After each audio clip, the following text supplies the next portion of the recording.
Hi everyone, good evening. Hello. I don't have a slide, but later on I'll show you a picture. Um, Raising a communicative child. At what age did you become an influencer? I know those who attended NBU Ano? heard this question. This was asked by Anthony Pangilinan. Na-confirm ko na. Anthony Pangilinan. And napaisip ka, no? Napaisip din ako, ano nga bang age? And am I really an influencer? And he answered that question. He said, you were an influencer the moment your parents found out that you were in their womb. Which is true, actually. From my experience, and I'm sure from everybody else, meron na ba ditong parent? Parang ako lang. Parang, wait lang. Ako lang yata ang Jersey, parent. Jersey. Jerks. Advance po yung curriculum natin, ma'am. Si Ate Nikki, Shen. Rinjan. Si Si Heidi. Oh, yan. Heidi. So, you can probably relate, no? Kuya Ice. The moment that you find out that you are going to be a parent, everything changes. And so, probably, I will relate this later. Please have a little patience. I will relate this. But let us think it through. Let's play it out. So, you have that strip, you find out, uy, 2 lines. 2 lines, ah. 2 lines. Oh my God, I'm pregnant. Alam, the first thing that happened to me, tumulo yung luha ko. Why? Because first, it was a surprise. It was unplanned. And then, I was still single. But I was 25 years old already. So we were ready emotionally, I think. But at that moment, what are the things that you immediately prepare for? So to me, it was this. First, consume. Consume. Remember that word. Start eating healthy, right? Um, I have to eat more fruits and vegetables. I have to take prenatal vitamins. I have to ensure that the baby grows healthy and develops correctly, or prepare it for development. So consume well. The second is pass on the bad stuff. Of course, you stop any bad habits. Immediately stop smoking. As in, the minute that you find out, I don't smoke, but immediately no alcohol, no smoking. I even stopped having my hair treated for fear that it would be absorbed by your skin and it would go to the baby, right?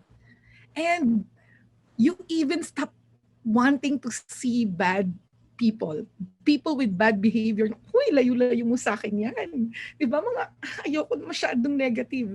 Hindi pa uso yung word na nega nun. But di ba, you don't want to be around negative people, especially when you're pregnant. Next is process.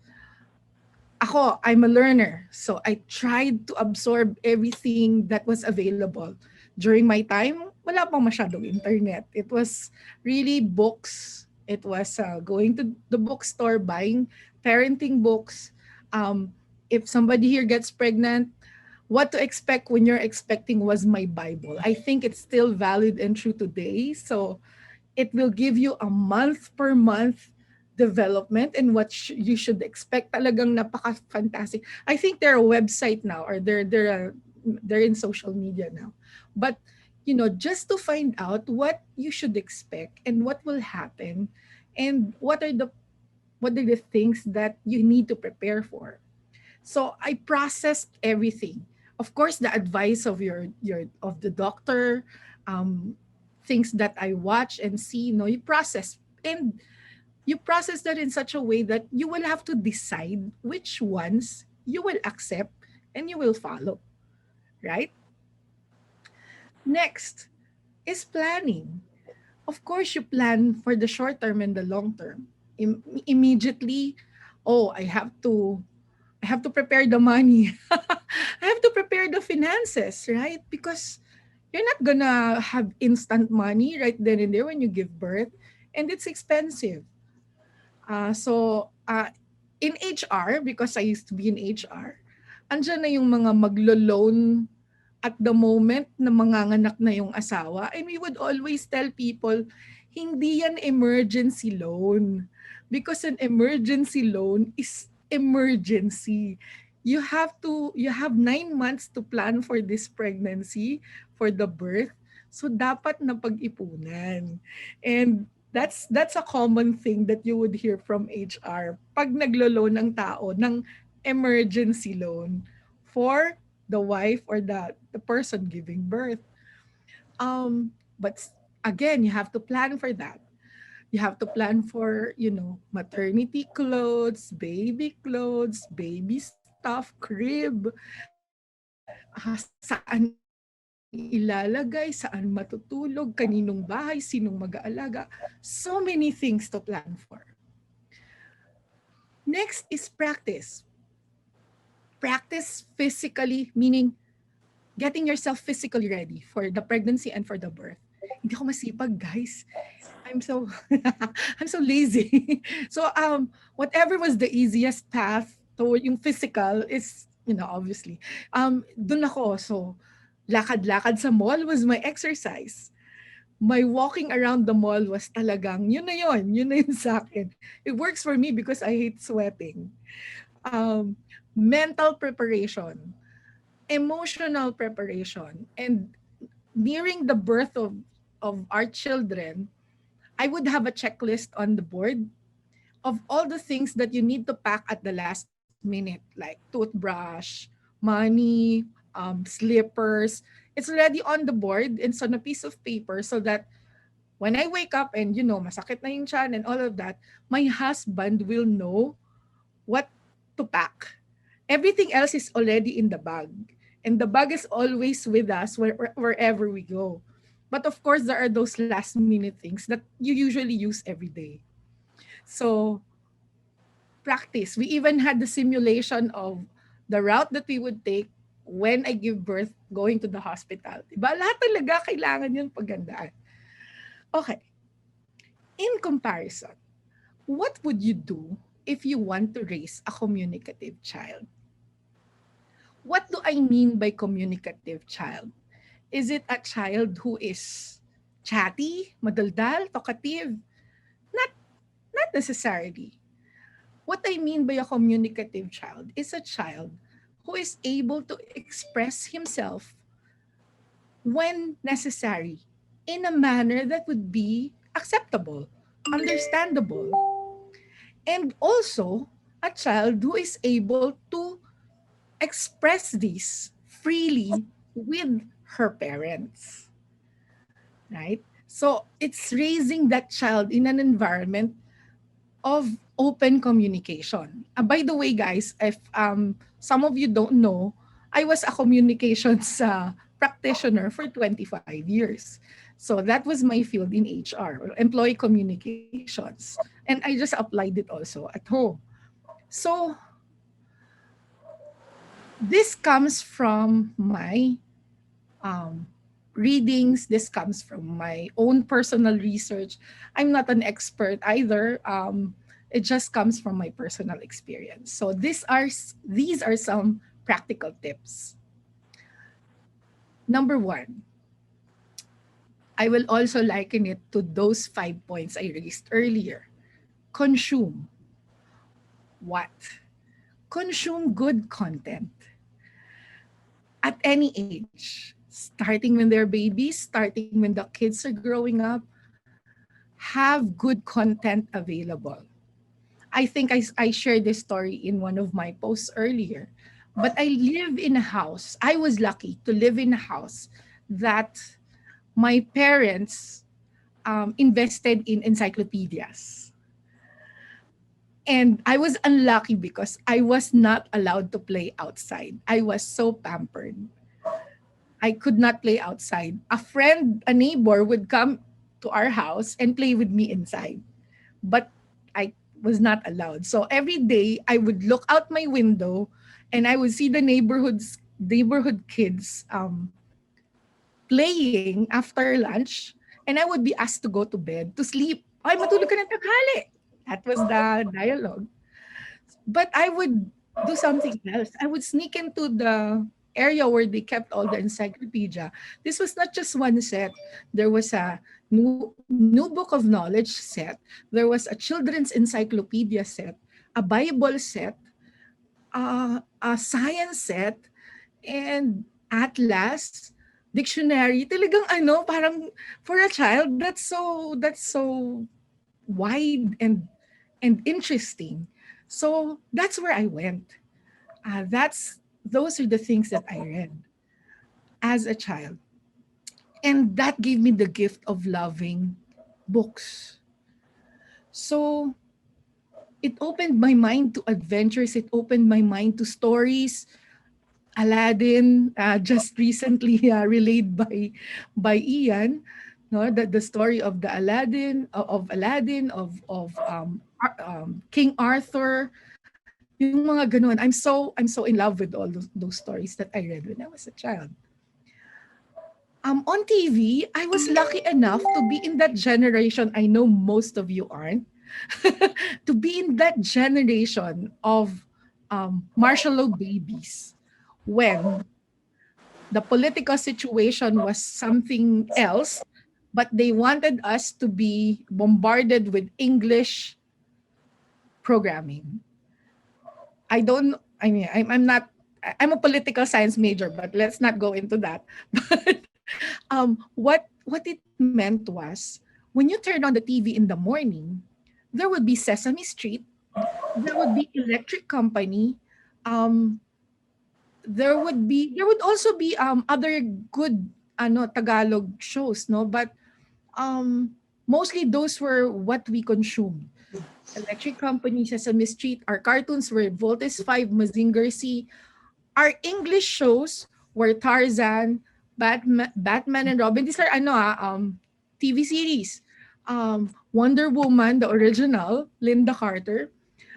So it was all $6 million Man, chips, yung mga ganon. It was really, for me, it was an ideal age. And what came out of it, I ended up, being comfortable with speaking English. And in school, um, it was also English speaking. There was an English campaign, and our books were, you read dialogues to each other, you read it out loud. So, ganun yung style. So, it was really a very communicative environment. So, what am I saying here? What I'm saying is, especially in this day and age, we have to be deliberate. We have to be intentional in what we provide our kids. Uh, Consume, feed them good content to get the skills and the behavior that we want to see in them. Good inputs means good output. Di ba yung GIGO? Garbage in, garbage out. But what I propose is good input makes good output. GIGO as well.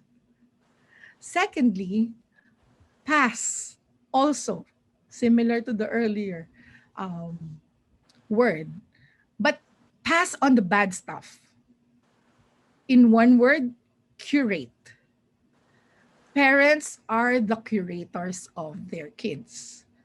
If you don't curate, and I had to find a rhyming word, the word is you terminate. What do you terminate? If you don't curate the content for your kids, you terminate your authority. You terminate your being the gatekeeper of information.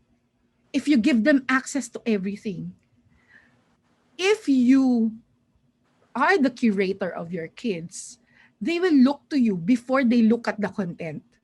So if you say, oh, this is a good show, you can watch this. Better yet, watch it with them. Right? I know Pokemon, I know all the series because I don't know how I had the time, but whenever I had free time and they were watching something, I would make sure to watch it with them. And what did my kids grow up with? They grew up with me drilling them after watching something. I'll talk about that later. That's the next step. So, um they should grow up knowing that the content that they're consuming comes with your approval. Because if they do that, and if they encounter questionable content, they will say, uh, am I allowed to watch this? Am I allowed to read this? So parang magkakaroon na sila ng filter. At first, ikaw yung filter. But later on, they will end up being filters themselves. I have a story of I think I shared this with some of you already, but this was I intentionally wanted them not to drink soda when they were growing up. So we just gave them water, juices, not soda. So whenever we would go out, they were in grade school. When in a party, for example, when somebody offers them soda, before they accept, they would really look, okay lang ba? So gaganon sila, okay lang ba? So I would say, pag medyo wala namang ibang drinks na ino-offer, tapos yung water, hindi ka sure, I would say, oh, sige, sige, pwede. You know, ito na lang, nung lumaki na sila, of course, they're free to do it as they please. But also, watch out na sabi natin curate, no? O sige, kids show naman yan eh. Guys, you have to be careful of kids shows or shows that pretend to be for kids because not all of those kids shows teach good values. I recently encountered one popular cartoon, and I don't watch cartoons anymore because my kids are grown already. But Peppa Pig. And I was reading about her and some parents complaining about her because apparently she doesn't have a good attitude. She doesn't like vegetables. And so parang talagang yun yung nagiging, I don't want vegetables. So parang nagtatantrums, ganyan. And the mommies in the group chat were saying, ay, ang cute nga ng anak ko, British accent. So natutuwa sila dahil British yung accent ng kids. Ayan no, sasabihin ko kay si Heidi can attest to this. Hindi ko napigilan. Pumatol ako dun sa mommy kasi nga we're inserting ourselves into mommy's groups to see what the mommies are talking about, no? Parenting groups. Hindi ko na talaga natiis. So sabi ni Heidi sa akin, patolera tong si ate. Kasi they were really very very proud to say the British daw yung accent ng mga anak nila because of Peppa Pig. So sabi ko na lang, mommies, have you observed yung mga shows ni Peppa Pig or have you watched with your kids? Nakikita nyo ba yung kanyang attitude? So may mga sumagot na ibang moms na sabi nila, ay oo nga, hindi ko yan gusto. I stopped my child from watching kasi nakita ko na masama yung ugali niya. Or there are behaviors niya na hindi good. Okay? So, the important thing there is that you're able to filter it out for your kids. The third is process also. You can't stop your kids from seeing negative content. You can't, put them in a box and let them stay there. Makakakita at makakakita sila ng negative content. But make processing it with them a habit. So after watching, alam to ng mga bata, alam to ng kids ko, they grew up with it. And I also got this from a parenting seminar. It was sponsored by a parenting magazine. I signed up, I attended, di ba? Ganun lang din eh. So they gave that advice na after, while watching, you process, ay naku, medyo, bad yung ginawa niya. By the way, bad yung ginawa. Hindi bad yung bata ha. Yung ginawa ng bata yung bad. So, bad yung ginawa ni ano, oh, bakit kaya? Anong sa tingin mo? Bakit ganon? So you help them think through it and process the experience with them.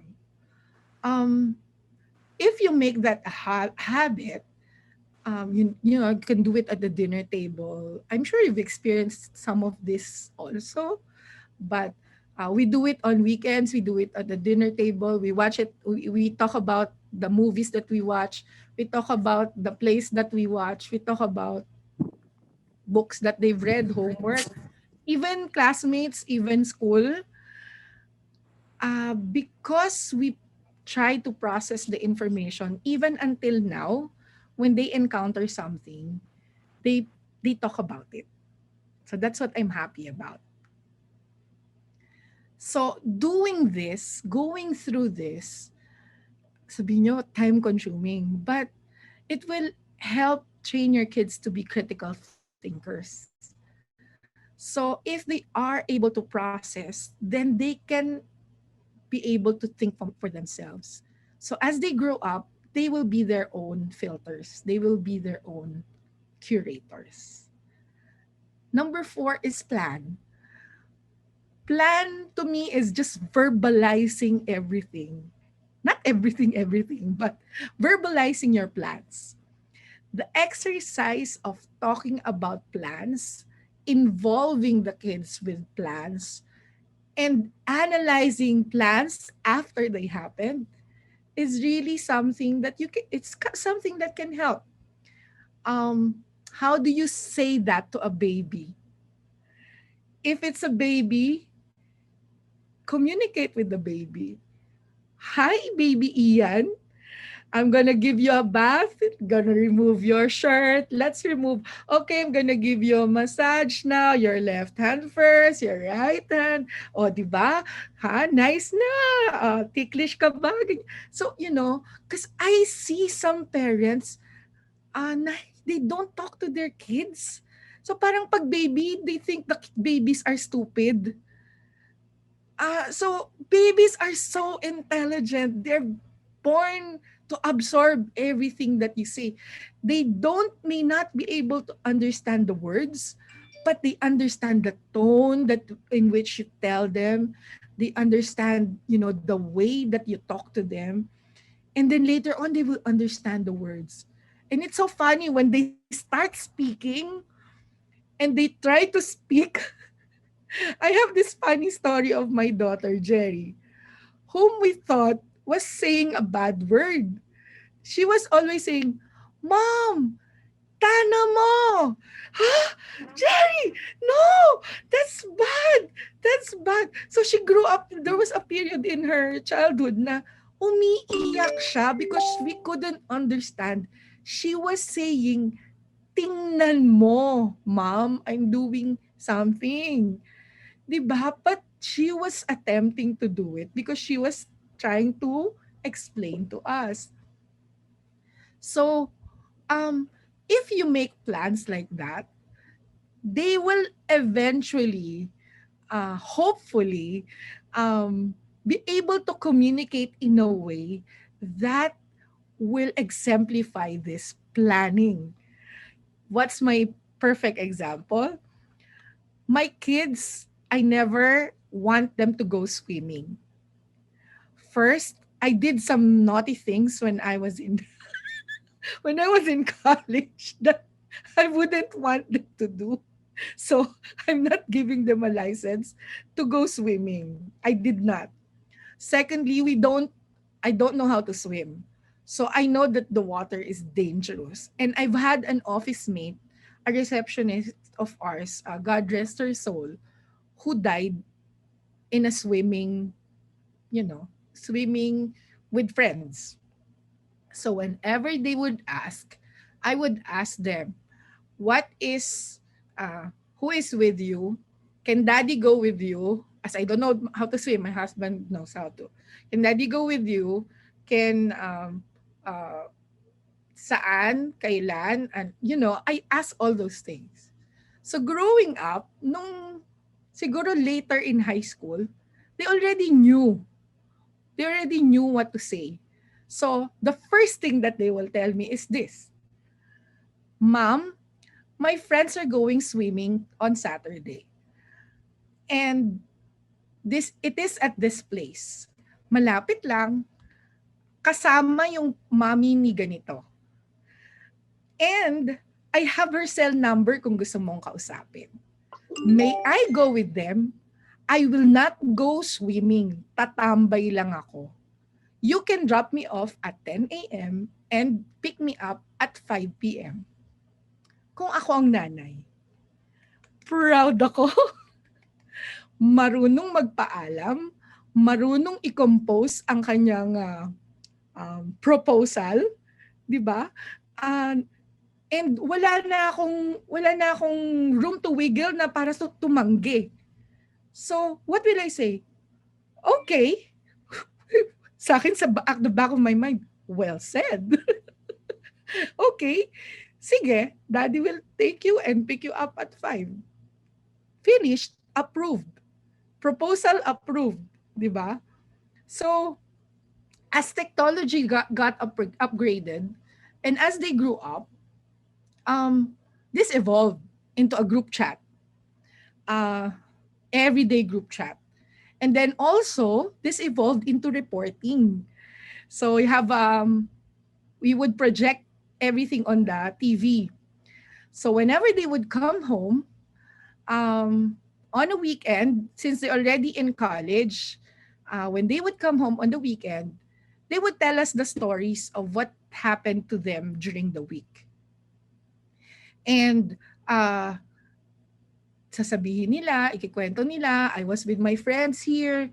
They would project the pictures. They would show me, oh, ayan, si friend ko na ganito yan. Si friend ko na ganyan. So, it was really wonderful evolution of that plan, of the planning of the communication thing that turned out to be this way. So that's how we do it as a family. That's how we communicate as a family before the pandemic, no? So talagang ano yan, may reporting kami. So even me, my events in the office, I would even show them, oh, nag-birthday si tita ganyan, oh, ito na, ito na. Even if they see it on Facebook already, kasi it's a different thing yung when you're all together and you're all talking about what happened. Okay. So lastly, it's practice. So practice, because communication is a never-ending process of input, output, that would create input, that would create output. I told the story of letter writing on Ian's page, and there was a time in high school when my friends and I decided that we would write letters to each other every day. So it was a group about 7 friends. And letter yan talaga. Letter, and we said, okay, every day dapat may sulat ako for the whole group. And dahil tinatamad ako, natuto ko mag-type because I forced myself to learn how to type para mabilis. Tapos may mga parts doon na pareho lang yung mga hello, ganyan. Ay, naka-ano yun? Naka-carbon yun. Para mas efficient. And then, ipa-personalize ko na lang yung mga lower. So, what it meant for us was just to learn how to write every day, and we documented our life in such a way na, oh, yesterday I went to the canteen, I saw your crush, he said this and this to me. Yung mga ganun ba na wala, because you had to do it every day, you had to produce every day, and sometimes you lose topics. You what will I say today, 'di ba?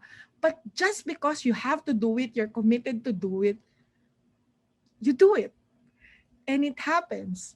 And it made me a better writer. It made me a better typist because I had to learn how to type. So I'm thankful for that. I still have those letters from my friends. I keep them in a box, in a memory box. So the other thing about practice is practice also communicating expressions or emotions. When you teach your children, or teach kids how to communicate. Teach them also how to communicate emotions. Uh, that's really important because it's not easy. There are so many difficult situations or conversations that will happen as they grow up. I've had I've heard of them raising difficult conversations that if you did not do it with them, they would probably not raise it with you. So there was a concern of a classmate who was given the whole series um, of a raunchy novel na binili na lang nung parent dahil uso. Hey, mom, pinili siya nung si Christian Grey. Ano nga yung series? Ano nga yung series na yun? 50 Shades? Shades of Grey. 50 Shades of Grey! Binili ng parent yung anak. Sabi ko, oh my God, do you think I should talk to that parent? Baka hindi niya na-realize what it's all about. I'm an adult and I was reading, I was listening to the audiobook and it made me blush. It's not it's not normal. It's porn. Yeah, it's not even normal porn, 'di ba? It's S&M to give that to a child or high school or kahit college, 'di ba? Parang ayun. So but they're able to raise those concerns with me, and so many concerns should be surprised because of the technology that we have and the ease of which data and information are passed, that I'm not gonna out my kids with what they're telling me. But guys, if you are friends of my kids, sorry, they tell me everything. So I know yung mga kalokohan nyo. And I just give my kids advice. So to have that kind of and I'm not saying we're perfect. We're not. We have our days, we have our moments. But because you intentionally raise them in such a way, there would be a default. So the default would be for them to talk to you and to communicate with you. So to raise communicative kids, consume, pass, process, plan, practice. Those are my tips. And let me close by saying that yes, it's ideal to start them young, but it's never too late to start.